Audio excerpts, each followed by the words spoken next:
I'm Carol, by the way, with Blomquist, and I'm in the Orem office, and I'm a clinical mental health counselor and a CFLE, which is a family life educator. And I do most of the workshops there for parenting and other stuff. And so this was really, really interesting of what's going on. I don't know if, who doesn't struggle with this subject of how we face technology in our families and how we deal with it. But there's quite a bit of statistics on it, lots of research peer reviews. But of course, do we have that for the last year and a half since COVID hit? No, not very much. And so it kind of is interesting because what happened to our technology was crazy increased, right? Just went crazy. So it's quite interesting to think about. And maybe you can chat some things of like what you're struggling with your family and technology, and what we're doing about that. Because people that are in the thick and thin are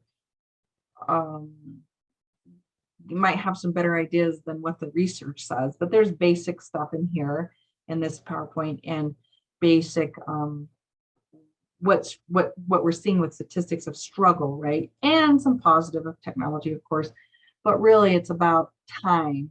So I stuck with that subject because there's so much we could go through, right? Safety, but really what about technology and time and what it's doing to the family with just that part of it. So we'll get going if we're ready.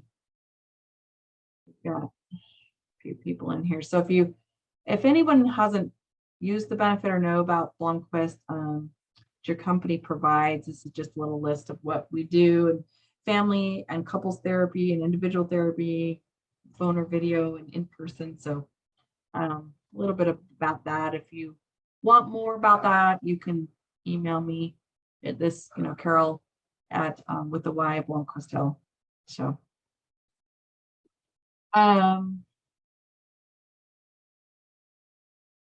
So we're going to review the stats on technology in the family. We'll talk about bullying and internet addictions a little bit, sleep issues a little bit, but really the values and time spent and what happens with avoidances, right? So technology and a lot of other things, it turns into avoidances, and then how to, what the tips and resources are for that.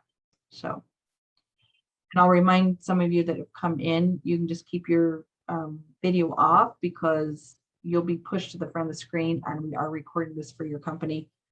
And I'll be doing this subject again later for others, but we'll keep you on. But you can unmute yourself anytime and ask a question, or you can chat. So we'll discuss a little bit at the end, the middle, wherever you want to. So don't hesitate to chat a question or what you're experiencing with this, so we can kind of see what's going on. So positive stats. So they said that, so grandparenting, they were more able to access their grandkids with homework and FaceTime and all that kind of stuff. So grandparenting helped them a lot to have technology in their home. We can play games together. So of course I put, enhanced EDU. So our educational system, what in the world happened with COVID? I can't even imagine if we wouldn't have had Zoom tripled, quadrupled, times thousands, it didn't even double, it didn't even quadruple it. It just went crazy with conducting business. I mean, we went to straight Zoom only for months and working from home with our Zoom. And I'm like, wow, we never slowed down with therapy. We were able to just switch it right over to Zoom sessions, and it works. I got trained in other things during Zoom, and ways to do therapy and play therapy and EMDR through Zoom. So yeah, keeping in touch with family, juggling work, home, communication. So our transportation technology. So does anyone have anything on that? How are we doing with our transportation technology? I thought it was interesting because it's like we have our phones everywhere with us, transporting with us everywhere. our phones, right? We don't have to have a home computer hardly anymore. A lot of people don't. Um, so what's that about? I mean, taking your phone in every room, taking it with you everywhere, taking it with you to dinner, taking it with you to a baseball game, to watch your kids. I mean, what's happening? Anybody have any thoughts about that? Does anyone leave your phones home? What's the rules about that in your family? You might not, So if you we'll discuss on that if you want a little bit. Because it is nice, right? We're juggling work and home and communication from anywhere. So what's a so yeah, just chat that if you think about it. Entertainment. So is this a positive? So we have really good entertainment. How many have like 5 apps for TV watching now? We've got Hulu and Prime, and we've got Pluto, and we've got Netflix, and we've got, Disney Plus, all these things and apps to be able to watch TV. So we have lots more entertainment. Is that a positive? I mean, elementary school kids are showing 75%. Oh, I'm going to say 75% of elementary age kids are averaging 7.5 hours of TV per week. And I have another statistic on that too later. And 50% of them have a TV in their room. So meaning it showed that the majority of their play is through a TV and tech time. So FaceTime, tech time, any kind of technology. So I don't know if that's a problem or not, or if that's a positive. We can debate that, right? TVs in rooms, I'm completely against as a therapist, as we go through the sleep hygiene, as the sleep stats, as all that kind of stuff. Any blue light, any kind of electronics in the room is not an ideal situation. And if we've got 50% of kids back in 2010, that was freaking 11 years ago. So it's a little bit hard to wrap your head around what 2011 looks like. 2020, 2021, what's 2030 going to look like with that entertaining, or it might go down. So are we alone together? I think this is fascinating. So we are alone together a lot more than we've ever been before. But we're spending more time together, actually. In one statistics from the UK, the UK says that we're spending more time together at home, but we're spending way more time alone at home. So meaning alone together. So we're spending a lot less time doing things together, but we're still home more. So, and especially, so think of, I think of all this with the last almost 2 years of COVID, is what happened. Well, we spent a lot more time alone at home, and we spent a lot more time alone at home with our families. Well, and we know that gaming, it was about March 19th, I think, a year ago, March, it was the highest recorded record ever of like Minecraft being played all at once in one day. It was right after the pandemic and everything shut down across the nation. So it was really interesting, right, of what we're doing with our time.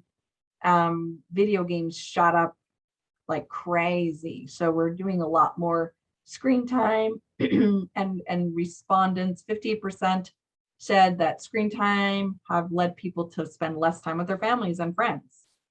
So that was before COVID, way before COVID. And then while the vast amounts of quantitative data that was collected that has been researched, we can't really about how really computers have affected time and relationships. There's a controversy. It's like, has this really affected time and family? So that was in there. So we have to put a little bit of contradiction there.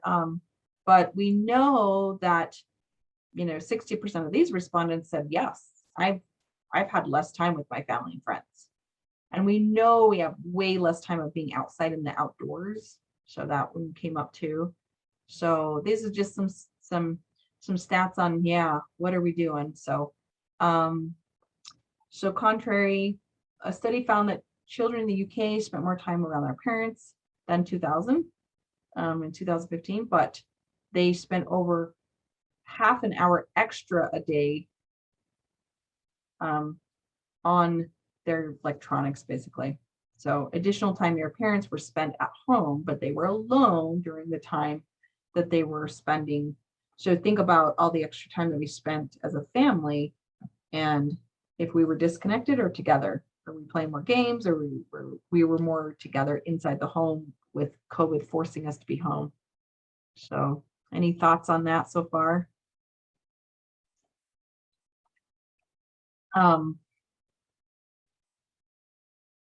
Avoidant behavior. So gaming and phones, we're just going to go over, basically technology stuff, and then we're going to go over like what that really looks like. So of course, this is the gaming part, right? The phone use. So explaining this slide a little bit of avoidant behavior, mirroring neurons are real. So like, oh, it was kind of like a mistake that we came across these mirroring neurons, or maybe, it really isn't but mirroring neurons what we think it is. But we have research from way back when of like babies looking at moms and, their face expressions and how that changes with just mirroring them. They have no auditory, they have no way of expressing that, but just through mirroring neurons and mirroring someone. Of course, this little picture of, the monkey, we had lots of little monkey mishaps of mirroring neurons, of a monkey taking food to its mouth and then watching the professor take food to its mouth, and his brain fired the exact same way. So what that tells us is if we can imagine that we're doing something and our brain fires the same way as if we're doing it. So mirroring neurons has to play into gaming and TikTok and watching videos and anything you're mirroring with a visual, and you add technology to that, like gambling, gaming, porn, our brain thinks that we're actually in there doing this, we're actually fighting, the guys off in this gaming game. And so the neurons fire the exact same way. And so that involves empathy and shutting down empathy. Okay, so avoidance. Okay, so what happens is over a certain amount of time, we shut down and we really think we're playing that game and we're in that game. So you think about it, how numb a kid looks afterwards. They're like deer in the headlights, right? And they can't function, and they're angry, and they just get, there's a lot of anger that goes with gaming. That's been scientific. Now, gaming, gambling, it's not in the DSM yet. Gambling is, but it's not in the DSM as a disorder or an addiction.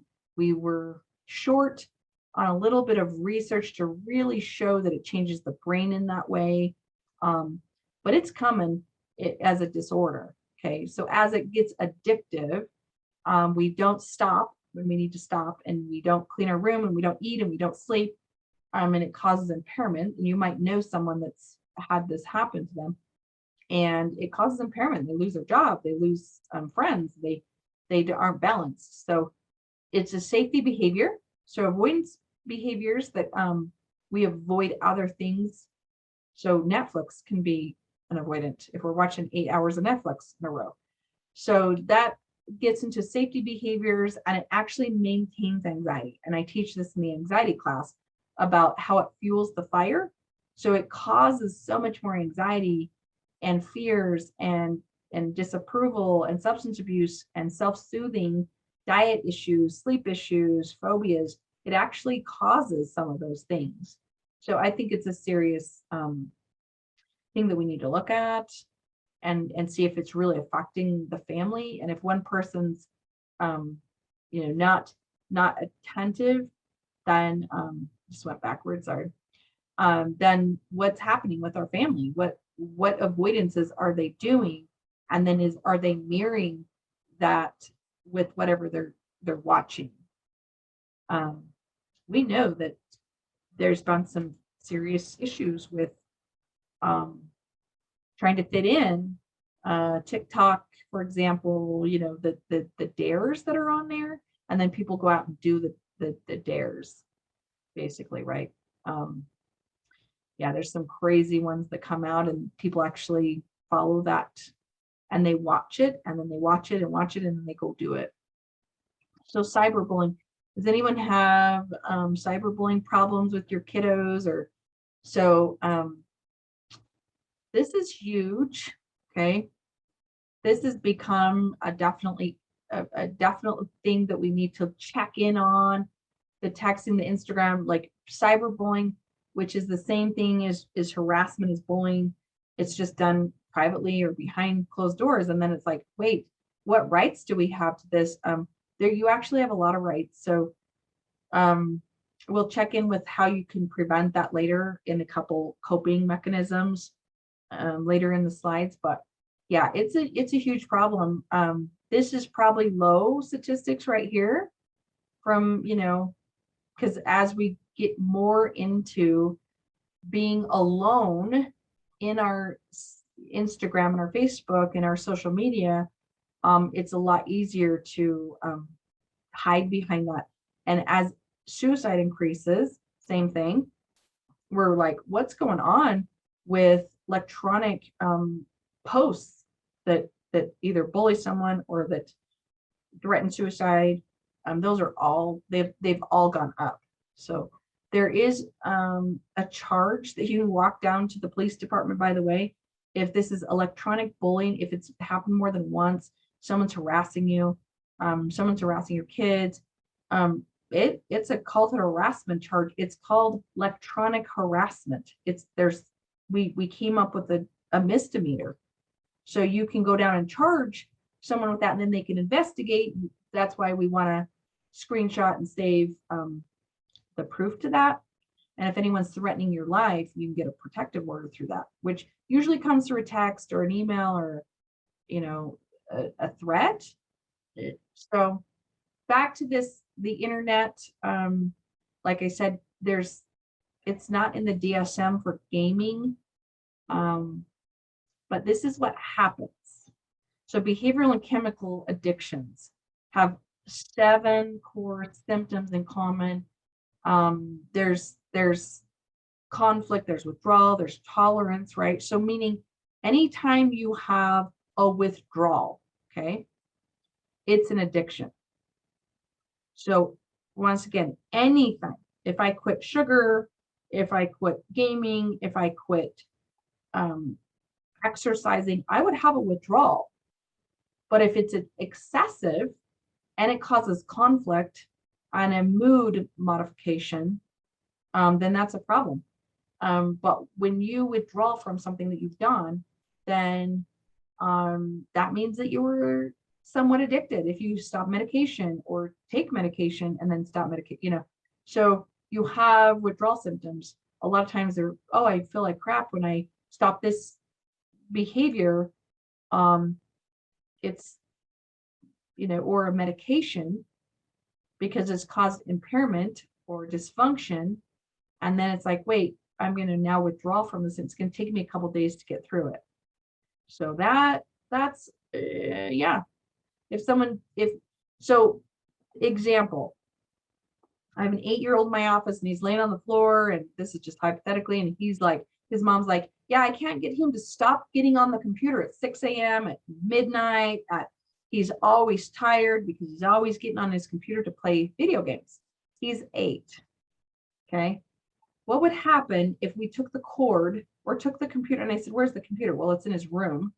Number 1. Number 2, and she's like, I just don't know what to do. He won't stop. He won't get off.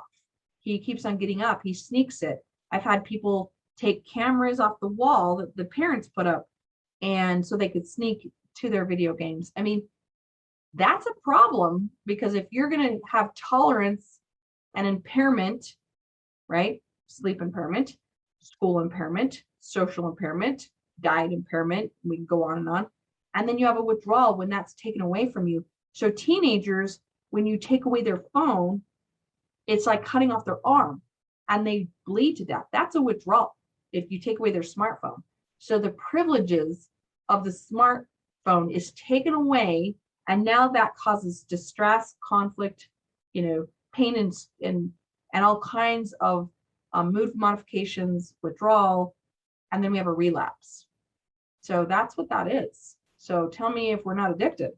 I don't know, but it sounds like it. So if we took the computer out of a kiddo's room, or took the cord, just unplugged it, then what would happen to him? He would be bored. He would be like, angry. He would cause problems. So anybody have anything to that? Any comments to that?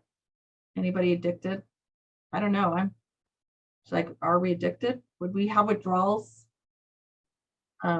if we had our phone taken away from us? I think we all would have some withdrawals.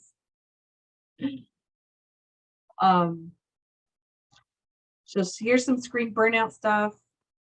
I skipped over, but yeah. So just look at this and see, okay, how do we pull back from screen burnout? If you're doing a lot of Zoom, if your kids are on, most of us are back in school full time. So, but college kids are still doing a lot of online schooling. So if you're in screen burnout, look at this. There's some references there. Sleep issues. Sleep's number one for me. It's just, as a therapist, it's just so number one important for me as I'm treating someone, because if we're not getting REM sleep, if we have blue light, if we have screen time, it totally affects our sleep. So there is a sleep hygiene workshop that you can look at if you're having sleep issues, or your kiddos having sleep issues in the family. Then those are on YouTube through Blomquist Hill. If you haven't checked out our videos there, we have about 80 videos of lots of parenting ones. So there's a sleep hygiene one. It talks all about that, and circadian rhythm, and what our rhythms are, what REM sleep is, how to have sleep hygiene, what supplements we should be doing, what supplements we should not be doing a little bit, and how to help our quality of sleep. It really has to do with social media and computer, and I have some rules about that at the end of this. So that's that. So let's go into like what do we do with our time? So it has to be your time, energy, money. That's your value systems. That's what time is. So we're just going to do time, because what are we spending our time on, okay, is essential as a family. So these are the questions we ask, like, what impact is computers and smartphones having on our relationship? Well, I'm telling you, number one in statistics and my clientele is conflict. It's basically causing a lot of conflict. So is that what we're trying to provide as a value system in our home? Is conflict? If you were not spending time on the computer phone, what would you be doing instead? So you can ask that to your family, and you sit down and have a family values like check-in. How do you as a family, or do you self-soothe an emotion? So when we're numbed out with avoidances and we're gaming, we're watching Netflix, we're doing other harmful self-soothing activities, then that's what we're doing, is self-soothing and avoidance of some sort of emotion we don't want to face. So that's what happens. So what's your family mission statement and your values around time? What's some new boundaries you want to set around your values, which is around time? So those are just some questions to ask as a family if you want to sit down and go through that. And as a company, what's your role with that? How much time are we spending? Do we get to get up off of our computers and have a meeting face to face instead of go through Zoom? I don't know. You figure that out a little bit and we want to get out of burnout and we want to be a little more balanced, then we have to look at what we're doing with our time, number one. So 168 hours, this is a slide from another workshop. It's called time management, and it's on YouTube too under Blomquist Hill. So you can go into time management and look at that if you want more information on that. But here's your core compass: values, principle, mission, direction. So that's your mission statement, your principles, your values, your direction, and your control and power. So that's how we get back our power, literally. And here's a list of like some effective from Covey and a couple others. What single thing that you or we should be doing regularly to make a big change in our life that lines up with our values? So after you find your values and change up things and be like, what do we spend our time on? Is it better just to avoid? And do we even know what our kids are doing with their time? And you check in with that. You talk about it for a half hour every week, hot topic time. You have a mission statement, like I said. You create boss time for each child, like they can be the boss of what they get to do without electronics. So they get you 100% in your present time, and they get to be the boss of what game, what they do, all that kind of stuff. So it's just a little bit more, kids want time with you. So mandatory fun time, I call it. It's just something that's like, nope, this is mandatory fun time, and there's no electronics during that time, or there's limited electronics. Family dinner. Statistically, as a family studies, I did lots of family science, so my CFLE, family dinner is still number one, no matter what. It's still, and I talk about this in another workshop, it's still number one for having a successful environment and family is, and we've actually increased our dinner time. And I think COVID would show that too. For sure, we all ate dinner at home a lot more. The restaurants were closed. So that's going to be a situational situation. So when we have statistics that are situational and restaurants are closed, then that makes statistics a little tainted. But it's like, you stay sober because you're in prison. Yeah, you're going to stay sober, because you're in a confined environment.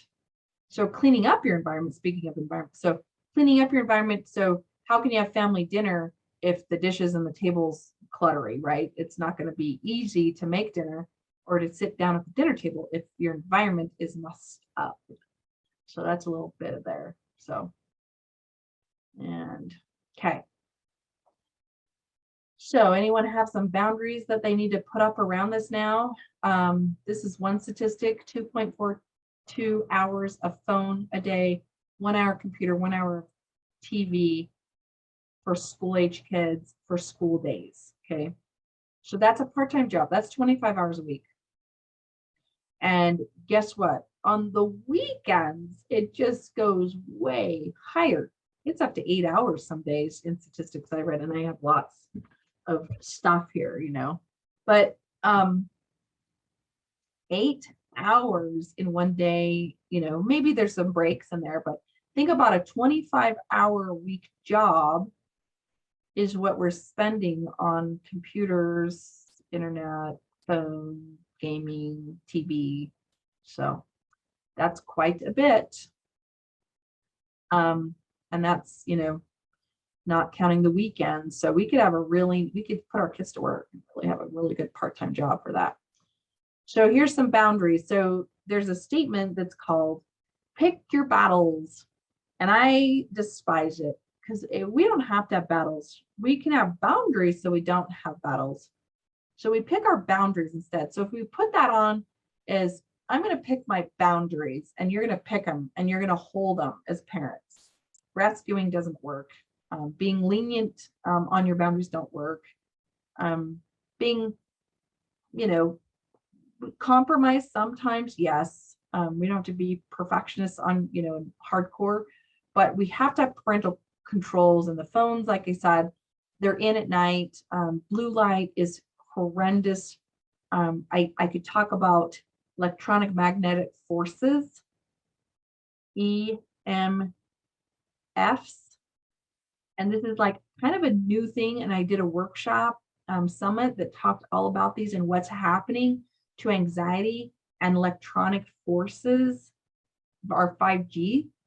And it's the statistics are not coming out so good. So we want to keep those things away. We want Wi-Fi turned off at a certain time at night. We can have data turned off. We can have electricity turned off. We can have the computers turned completely. If we, like I said, if we have to take cords, you take cords. You take their phones, we put them away. So these are just some ideas, right? Peers using the phones, is that allowed? Mealtime, it should be a privilege, so it's a reward. So this is your reward. You get the reward when this happens. I can check it at any time. I can know what's going on with your phone. What happens when you break the rules? What does that look like? So usually we don't really have that set up ahead of time very often. And then there's conflict when the rules are broken. So guidelines, contract, don't freak out. Yeah, I said that one in statistics, like, do you freak out when your kids, like when you find something your kids that you're disappointed about, they've gone to sites that you told them not to, and you found, sexual content on their phone, or what, do you freak out? Do you join them in playing games? So that's one way to help. It's not just screen time, it's you joining them in watching a movie or playing a game. Do you teach them about unwanted harm, danger? So bullying, porn, stalking, hate crimes, identity theft, we have to watch out for that. Violence and online predators. So we all know about this, but I think that we're still blown away with how this still happens. We're still arresting guys, that are pretending that they're 13-year-old girls, and they get, or boys, and they get somehow they get that person to convinced to meet them. I mean, this has happened. This is happening. So it's a serious thing, and knowing what that looks like. So we're checking in on our kids' phone very regularly, and that's just part of it. So let's get to the point that you have the power to unplug, don't we? Anybody know that, like, their kids freak out when you take their phone away? Like I said, what I'm finding is it's the only thing we have, but it's the worst thing to do because it's like cutting off their arm and they're bleeding to death. So no power after 8. I'm like 9 latest. So no fuel, no carbs, no exercise. We don't want fuel.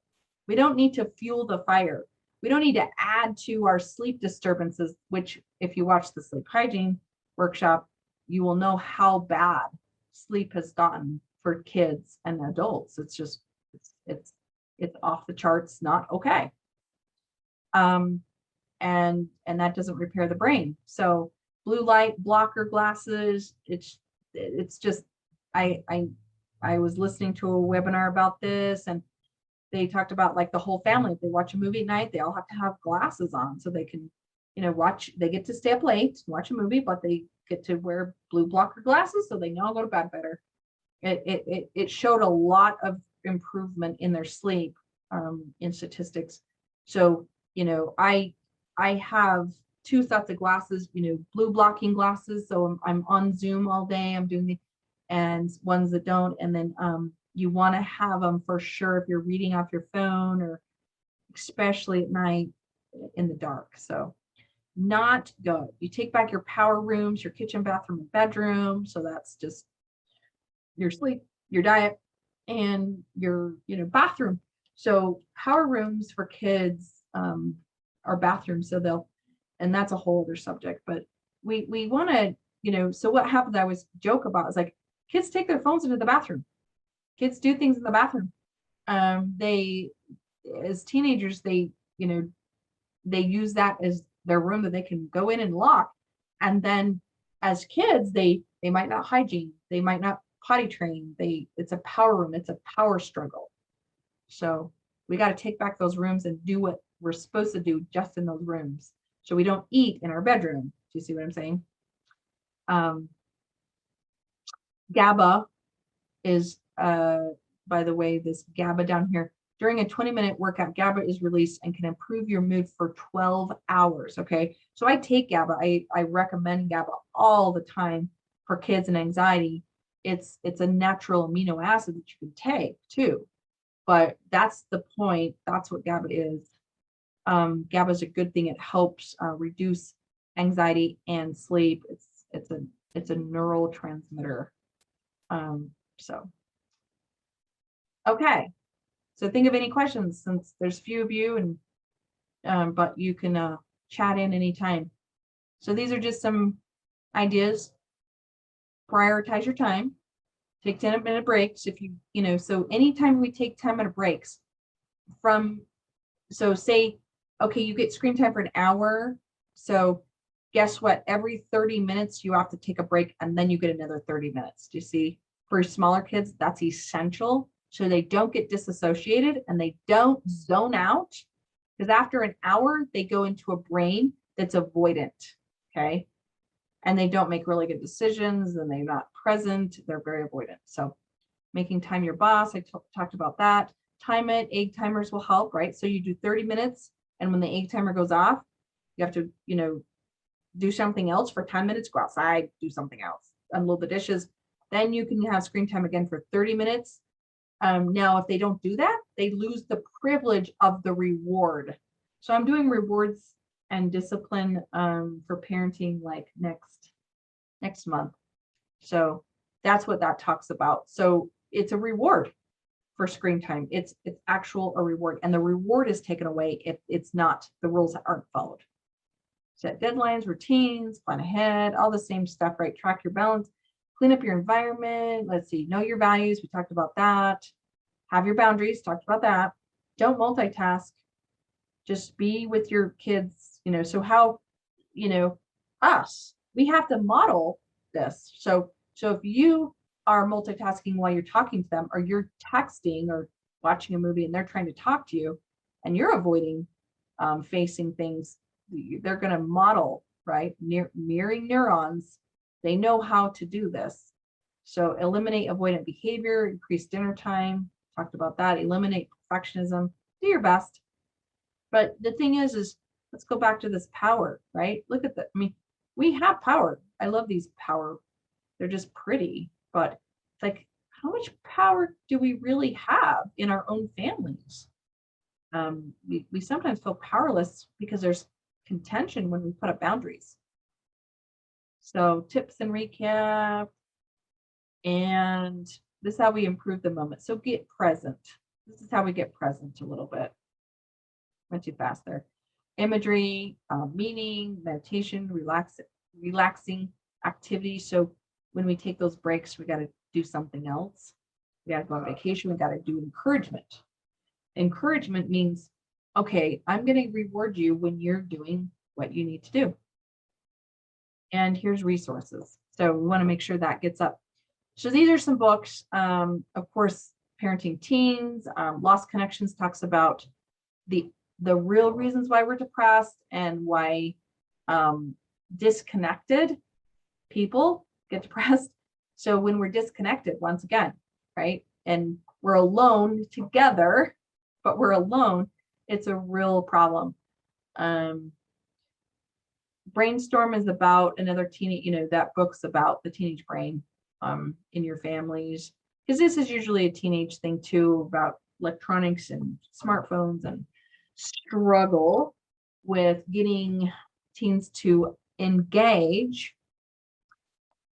Now, this is our YouTube channel for the extra videos, right? So I put down, like, these are good ones to watch: time values and money. Time value and family. And then emotional coaching for teens is a good one. And parenting with boundaries is a good one. And Gab Wireless, okay, is a company that makes phones and watches for kids, and usually younger kids, to help you communicate and connect without data, and it's safe. So you can check out their website. And anything else? Any questions, comments?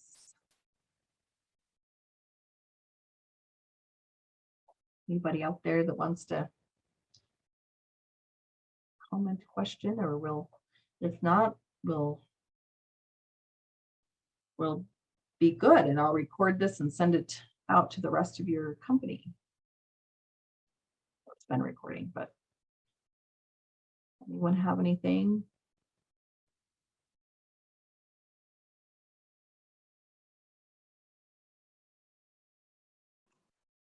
Okay, well, thanks for listening, and we'll check out those other workshops if you need to, and all the other benefits that you guys have for your company, and we'll let you go.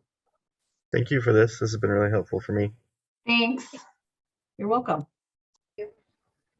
Welcome. Thanks.